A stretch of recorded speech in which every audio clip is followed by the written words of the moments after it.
কয় কারণে গোসল ফরজ হয়ে থাকে।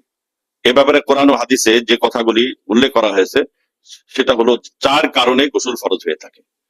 4 কারণে গোসল ফরজ হয়ে থাকে। 1 নম্বর হলো স্বামী স্ত্রী যৌন মিলনের পরিপ্রেক্ষিতে, অথবা স্বপ্ন দোষ বা অন্য কোনো উপায়ে বীর্যপাত হলে।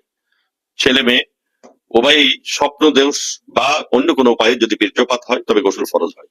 2 নম্বর, মেয়েরা তাদের মাসিক স্রাব অর্থাৎ শরীয়তে যাকে হাইজ বলা হয়, মাসিক রক্তস্রাবের পরে গোসল করা ফরজ। 3 নম্বর, নেফাস অর্থাৎ সন্তান প্রসবের পর যে মায়েদের যে রক্তক্ষরণ হয় এটাকে শরীয়তের পরিভাষায় নেফাস বলা হয়।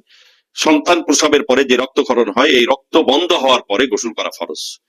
4 নম্বর ফরজ গোসল হলো যে কোনো ব্যক্তি যদি মৃত্যুবরণ করে তবে মহল্লাবাসী, এলাকাবাসী সকলের উপরে দায়িত্ব হলো ওই মাইয়াতকে গোসল করানো। অতএব এটাকে শরীয়তের পরিভাষায় ফরজে কেফায়া বলা হয়। অর্থাৎ মহল্লাবাসী কেউ যদি ওই মাইয়াতকে গোসল না করায় তো সকল মহল্লাবাসী গুনাহগার হবে। এই 4 কারণে গোসল ফরজ হয়ে থাকে।